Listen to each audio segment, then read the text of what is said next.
Great day. Blessed be to your day. May it be everything you require to create everything that you desire. You are the fighter. You are on fire. You are the best. You are of the greatest gratitude. You are of the greatest abundance. You are of the greatest story ever told. But the key to owning the greatest story ever told is owning your entire story. Owning your entire story. Owning your entire story. Last night on the God Hour show, we talked about the aspects of the ceilings and floors, or renting out your story, or telling the same story based on acceptance rather than owning your entire story from a space of I can own every part of my story, meaning I've done the due diligent research of my story. I've done the research to my book. I've done the research to my book. I can tell my story at every given, I can tell the entire story. I'm not stuck in telling my story from the middle to where I was the victim, or from a little bit to the end to get the climax, or a little bit of the beginning. Owning my entire story. Until I owned my entire story, that means I took ownership of my entire story. That means the negatives, the positives, everything that happened in my story. I found myself trying to adapt.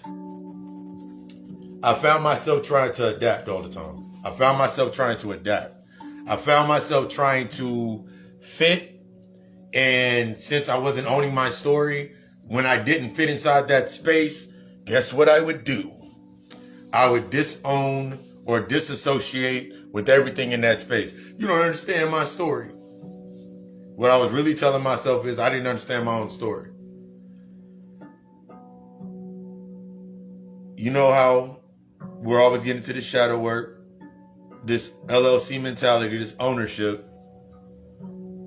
Owning my mission statement, owning your purpose, owning where you're at, owning owning the things that you're doing that are not so great, being able to be direct with yourself, saying it to yourself, and how powerful you are to say it to yourself and accept and work on whatever you're telling yourself. Instead of you putting yourself in a position of, I'm about to do this, I'm just going to do it later. Why didn't you do it then? Owning your story. I looked at my story. One of my deepest meditations, like I looked at my story. I looked at page for page. I didn't skip over any parts. It was fragmented when I used to look at my story, because I told my story from a fragmented space. Remember that unseen, remember we get into it all week, that unseen is what creates your experiences and gives you the results inside of your space. The unseen, the undealt with aspects are what give power, or what give energy, or what give light to your space. So the more of it that you own, the more you're able to disable adapting to fit. We all know, like, think about when you watch a movie that came from a book, and then you go read the book and it's like, well, this person was a man in that. The main character wasn't a woman, it was a man, or the main character was a man, but to fit inside this space, or into this niche over here, we had to make it a woman so we can give women that power in that space. And then they made this person over here this so we can do this. That's what you do every time that you try to adapt your story to fit in other spaces. Some of the times you don't even want to deal with certain parts of your story, because in dealing with parts of your story, you think that you won't be accepted. You think that you won't be accepted. It's a wound. It's a trauma response. It's a trauma response for us to sit there constantly inside of our day, telling our story from a position of that pain. I remember telling everybody the same damn story all the fucking time. We talked about this in the God Hour show. Telling that story all the time from the same point. And the ones that accept it, they get the golden ticket. They get to go further. Here's the thing. As we're going to be breaking down on Friday, everything that you take into that space is what you're going to have to deal with. That's how you messing up your alignment with things. Remember, we were talking about that mirror. Everything that you take into that space, you're going to have to deal with at some point in time. You can steady avoid it. You can say, because anything outside of that is going to be escapism. Adaptability in this context is a form of escapism. You're trying to maintain something so that behavior can be instilled, so you can still live by that behavior. You're still living by that old code that you gave yourself, that old algorithm. But here's the thing: when we look at IG, I studied the algorithms on IG, studied the algorithms, and understanding the source codes of creation. Because that's one of my newest things, and that's what I'm leading to, because it's all synonymous into you. And I'm noticing that as I started to change that algorithm of my old self, it no longer got me hits. I wasn't getting hits based on that old algorithm. That old state of mind, my old algorithm. As I really started to look at my experiences and understand that the experience keeps coming up for me and it keeps triggering me and keeps hitting me on top of my head until I really listen to it. That's, if everybody's ever seen that meme where they're like, once you start taking your spirituality seriously, everything will start making sense. That's what it is. That's what it is. Once you start taking your story seriously, you're going to start listening. You're going to start actually listening. It's easy for us to think. It's harder to think, i.e. listen, rather than to judge. When we start to think or we start to really listen, we actually start going into the space of discernment. The space of discernment is looking at it without the bias and being like, how does this represent me? How does this represent me? It doesn't represent me. So what was its purpose? Its purpose is for me to avoid something at a point in time. And this is just that generalized overview of it. But that's what you're doing whenever you're doing your work. You're looking at the things that are in front of you, that are in your space, because your space is your opportunity. You're looking at your space in front of you, and you're going from the blame, the judgment, that judgment to actually using discernment and actually owning your story. You know why you put that there when you put it there. You know exactly why you sat that over there. I'm going to sit this over here, put it over here for a little bit. I ain't going to deal with it right now. I'm going to get back to it. 4 or 5 hours go by, and now you feel like you're out of time to deal with something. You set that tone. That's your thought. That's your thought that you sat over there in that corner. That's your thought that you sat in that corner. I'm going to get to that later. That's your thought that you sat in that corner. It's just going to sit there. The reason that you sat it there is the reason that you sat it there is going to be the reason that it stays there. So the longer that it stays, the longer that it stays in that space, the longer that I keep that in that space, and I say I'm going to get back to it later, the original meaning of why I put it over there in the first place, I put it over there to get it out of the way. I put this there. I put my hat over here, or my clothes over here, or I put this thought, I put this emotion over there because I was not ready to deal with it. It brings me too much. It brings too much pain to the surface. It hurts too bad. guess how that shit's going to live? It's going to live based on that thought of you not owning that part of your story. Here's the thing about adapting, based on keeping that identity intact. I remember for myself that I was adapting to each one of my environments or taking residence. Remember, Monday we talked about that residence. I was taking residence in being whatever it was needed for me to be inside of that space to be accepted. So Mondays would be Mondays, I'm acting this way to get this done and this done and this done. Tuesday, I'm acting this way and this way and this way to get this done. Wednesday, I'm acting this way and this way to get this done.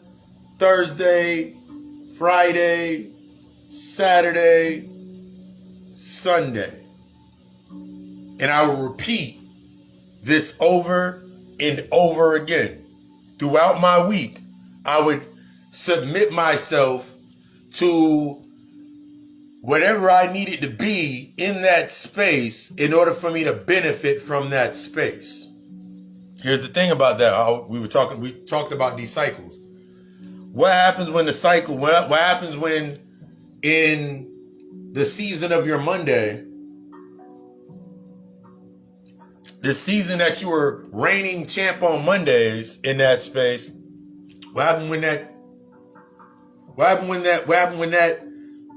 goes down? Like you can't do it, you're not be able to do it anymore. What happens?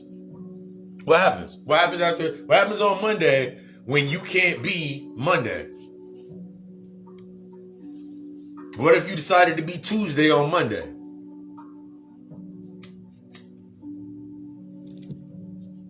What if you decided to be Wednesday on Sunday? What happens if you try? What happens if you tried to be? You wanted to say, okay, instead of me being Wednesday on Wednesday, let me be Wednesday on Sunday. What would be the result? This is something that a lot of us do based on maintaining these identities, maintaining that identity and renting out my story. They know this part of me. They know that part of me. They know that part of me. They know that part of me. Here's the problem with everybody knowing a different part of me and in the thoughts of they know this part of me. They know that part of me. They know that part of me. They know that part of me. I think that I'm setting boundaries. I thought that I was setting boundaries. But what I really was doing was avoiding the runover. I was avoiding the runover. I was avoiding losing control. A lot of the times we go into our spaces and we avoid the chaos by trying to maintain this control through that set identity, through that set adaptation. I can't be like this at my job, but I gotta have a place. You can't be the same. You can't be that way at your job, for example, but now you need to create a space where you can be that way. But what happens when your job? What happens if you get? What will happen if you got fired? Because you got comfortable. Because this is what happens when we start trying to adapt all the time. We become comfortable because we can maintain certain adaptations. So what happens if you are upset at work, you get mad at your job, you get upset at your job, and then you decide to vent at this place where you can be you, where you perceive to be a certain identity. And then you post it on your Facebook, and you post it on your IG, or you post it on IG, Facebook, you post it on something, and then somebody that follows you from your job grabs your post and reads it and shares it to their page, and then somebody from your job reads that, and then they pull you into the office and say, well, you said this, and this about your job. You said that you didn't like this. You thought this person was stupid. You thought this, and this. we gotta let you go. Whose fault is it? Whose fault is it? Whose fault is it? Is it theirs? Is it the person that grabbed your? Is it the person that, out of no thought of process in your mind, they were like, "Ooh, I like ooh, I'm gonna share that because I've been wanting to say that," and they took it and they didn't share it because they had that same thought? Or is it your fault for not owning your story? Not owning your story. See, the thing about owning our story is it destroys the ability to try to adapt based on escapism. The thing about owning our story is it takes us away from the ability to avoid based on trying to maintain an identity. That's going to be that key. A lot of times, like I remember always trying to adapt my story to fit certain screens. I remember trying to adapt my story to fit certain screens. I remember trying to, but I remember, and this is a trauma response because this goes into that over-explaining. I remember when I would tell my story into a certain space and try to adapt it to that space, and then I found myself over-explaining myself to keep myself stable inside that, to keep myself comfortable inside of that space, instead of allowing it to do what it was supposed to do. Your story is supposed to invoke. Your story is supposed to change. Your story is supposed to create questions. How else do you get the questions? Your story is supposed to help you become vulnerable. How else do you get the question if you're not able to tell your story into that space? Because I remember always trying to tell my story at certain times to certain people, and then when I realized what I was doing by trying to adapt to that identity was I kept taking on based on, if I told my story to a certain group of people, then they had a similar story, then we were, okay, cool, we were grouped together. But in order for me to maintain that connection or that attachment, I had to maintain the same story. I had to maintain that piece of the story that I put into that space. But the moment that I started dealing with that part of my story, I started dealing with that part of my life, then I didn't look familiar to them anymore. My relevance went down. My views, the hearts and the double taps went down. They looked at me like they outcasted me. Oh my God, you're different. You're not doing any of this work to stay the same. You ain't putting in this work to stay the same. You putting in this work to become an owner. You putting in this work to be able to say this. You're putting in the work so you're able to sit there with your story and you're able to market and use your story in every space. That's ownership of your story. I can take my story and use it as examples. I can take my story, and my story is in every article of clothing that's on Occult Alchemy, in my Occult Alchemy. I can take my story, and every story is line by line what builds me to be able to counsel, provide therapy, to provide spiritual guidance, because I own every part of my story. It's only when you're renting out your story that you try to adapt, and this is when some of these complexes, over explaining yourself, saying that you're telling the truth, but the truth is only permittable. Truth is permittable based on if they understand it or not. This constant longing for, if I tell my real story, I might end up being outcast and niggas ain't gonna like me no more. Okay. I need that to happen.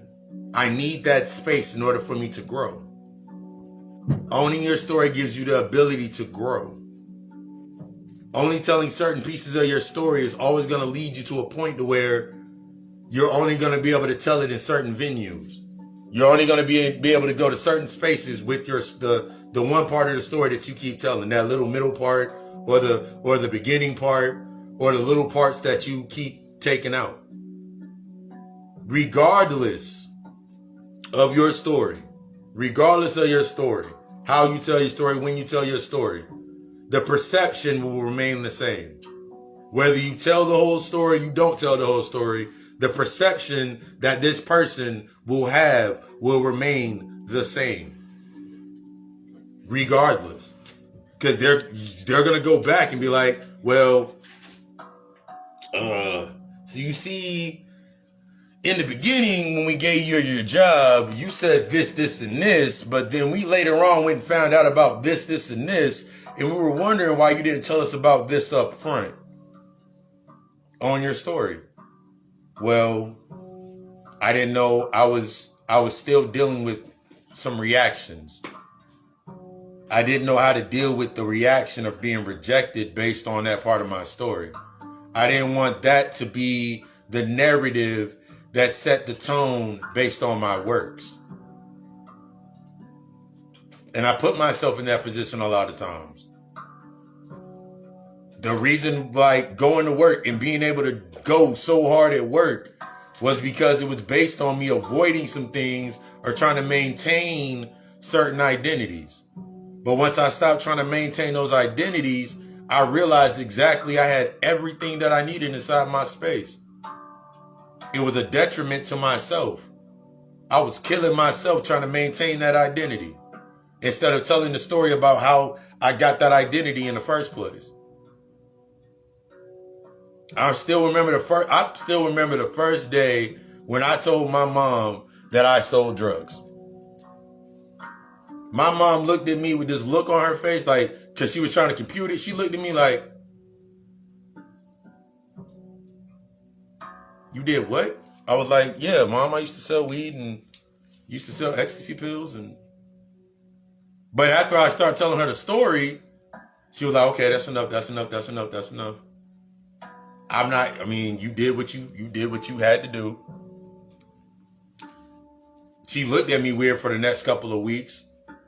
In the next couple of months, she was like, she asked a bunch of questions like why and why did you feel you had to do it? And that was the space that I needed to be honest in. That healed so many. That one, being able to tell my story was able to heal that space. Because until I was able to own my story and tell it from the aspects, I couldn't learn the lessons that were within that aspect of my story. Until I was like, let me own this, let me speak on this point. This is the lesson that I learned. This is what was for me. Until then, my mom literally just thought that I was like, the reason that I was at work, that the reason that I was able to make so much fucking bank at that point in time, because I wasn't really working. The reason I was making so much bank was simply because of my job. She was like, damn, you're always at work. They always got you traveling. They always got you doing all of these things. I was like, yeah, they always got me traveling. You know, I got to stay on the road, Mom. You know, I got to da-da-da-da-da. But then what I realized was the longer that I was omitting my part of the story from that space is the longer that, remember, the unseen created another space for me to stay in that place. So even when I was done doing those aspects of my life, I still was acting in those old behaviors. I still was acting in that old behavior. I still was trying to cop every watch. I still was trying to do all of these things based on that narrative because it felt good. But it was a negative that served the purpose at a point in time. But now that negative no longer served the point in time. It didn't serve in this new point. I had to learn I had to learn the other side. That's duality. This is when we going through our stories with our lives based on this duality. Once you understand and you remove the biases of duality, and then you understand, oh, this came from a wound, because that automatically went back into the space of, if I have this way to make money, then my mom will not have to worry. My mom will not have to jack something from me so I can just, and then I was over giving. Based on that wound, I talked about this last night in the God Hour show. It was still based on the same wound of my mom jacked me for some money, and then I was like, why would she do that? Because I still had the old definition of my mother. Until I dealt with that definition, I was still nurturing that old aspect of myself. This is that work. This is getting deeper. And those are some of the top layers. Those are the current layers of your story. You have the greatest story ever told. You got a table of contents that can help you solve every single aspect. Your story got so many different contradictions in it. That sound familiar? Your story got so many different contradictions in it. But they all there for a purpose. They all serve a certain point in purpose. It's time to own your story. It's time to stop reading out that same part of your story where this happened, because that's not what's creating your space.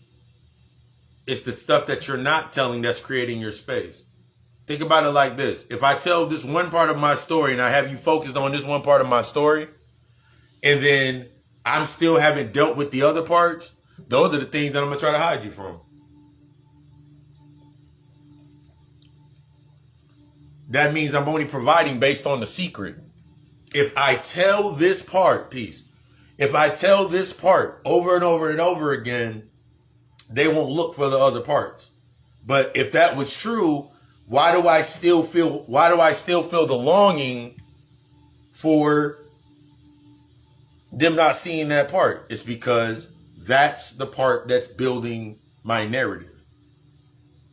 That's the part that's building your narrative. Stop living in the footnotes. I want you to stop living in the footnotes. This Friday, tomorrow, we're getting into the aspect of that bloodlust, the urges of survival. It's time for y'all to tap into that drying out period. A lot of y'all going through your spiritual work, and you're doing your internal work, and you're facing that drying out. That means the humanity's coming to the surface. Everything that you're trying to maintain came to the surface. It's not working anymore. The way that you tried to do it is not working anymore. It's because you're going through your dry out period. That dry out period is one of the dry out period happens before the dark night of the soul. I'm going to give you that nice little key. That drying out period happens before the dark night of the soul. That same story, that same narrative you've been trying to give yourself to try to go forward with, it can't go into the dark night of the soul. You can't integrate into the shadow with that old narrative. You can't. I remember trying to go into my dark night of the soul, trying to carry the same narrative. Trying to be the same little Carlos that I was before I went through that. It didn't work. Kept getting hit with resistance every single time. My integrity, what I thought was integrity, what I thought was humility, all that shit kept getting hit every single time. I had to allow it to get burned away. I had to allow those conversations to happen. I had to learn what I thought were friendships, which were actually trauma bonds. I had to look at my karmic family debt, because I was here for a real reason. They got hit like I got hit, but he ain't fucking breathing. Yeah, I listened to that whole 50. I would listen to that song over and over and over again during a meditation. Because I would always wonder that, why didn't they make it to this point? Fear. Why didn't they make what I thought was based on fear or based on being stupid was based on nigga. They were not afraid to go to the next point. That's where you get into now in your story. Your story gives you the lines of why you were not afraid to go to the next point. Time to start owning that shit. It's time to allow yourself to do that dry out. It's time to allow those identities to succeed and actually tap into your true principles of yourself. Until then, till Friday, I want you to be the best.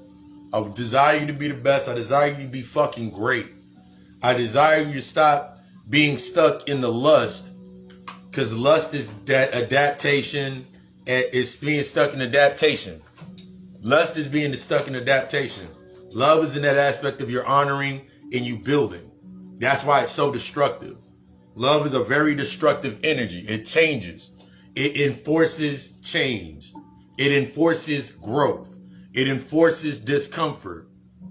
When you stuck in that space of lust, it's going to always be based in maintaining and adapting. So then you'll spit off a bunch of things that you don't like about the space, but it gives you the reason to maintain your behavior. Like you sitting there saying, I don't like my job. Why don't you leave? You're only saying it so you can keep the same mentality that got you the job. Once I realized that, I was like, nigga, I really don't like my job. I just don't understand its purpose. I really didn't dislike any of the relationships. I just didn't understand their purpose. I was trying to maintain a certain behavior because I was used to maintaining that behavior. That was the real reason for it. Because until I accepted that point, I kept creating other points to live in or exist in as a ghost. And I talked about that we talked about that last night. That ghost mentality, that possessive mentality, possessing things based on what I could do in the bare minimum to maintain that space, that body of light, that projection. Go to the light, Carol Ann. That's all. Most of the time, that's what you're doing when you're in that state of avoidance. You're trying to keep that light shining in their eyes. I don't want them to see me any other way. Okay. Eventually, that way that you're not showing them will be shown to them in another way. So then when they come back to you and you don't own the story, now you got to tell the whole story. And then now you got to look at them like, I'm sorry I didn't tell you this in the beginning. And guess what you're doing? You're stopping the generational curse. You're no longer taking the debt forward. Because the same reason that it's hard for you to tell that story is rooted in that same aspect of your mother, the same aspect of your father, or lack thereof, either or maternal figure. That's exactly where it's rooted at. The same story that your mom told you, or the same energy that was used to create the story your mom told you, is the same story that you're going to repeat until you deal with it. Own your story. I want you to be fucking great. I want you to be, I'm fucking awesome. Be fucking awesome. Own your shit. This is the first, that's the layer, that's the level. That's how you gonna tap in. Until you own it, everybody else gonna be able to use it. Someone else using your story. Yeah, that's what you see on TV every day. They use your story. And then you get mad. They keep using our stories and using it against us and twisting it up. You ain't owning the damn story. That's why they can twist it up. You ain't owning it. Own your shit. There's no more. We're done with back. Like last night in the during the show, we talked about there's no more time to use to keep spraying stuff over you to think it's going to be hiding some shit. No more Axe body spray. No more of the, what's that shit y'all be using from Victoria's Secret? The other one little spray that y'all spray every good moment. It's not hiding anything anymore. You've gotten too strong. The issue is with us, we're going to get into this deep on Friday, you're scared of your own power. You're scared of the own purity of your own power. But we don't get into that tomorrow. 8 p.m. Eastern Standard Time. Friday Night Lexus, Bloodlust, Gotta Alchemist. Oh, someone said cucumber melon. It's no, stop. Be you. It's time for us to get authentic with ourselves. I love you. We love us. Ashe.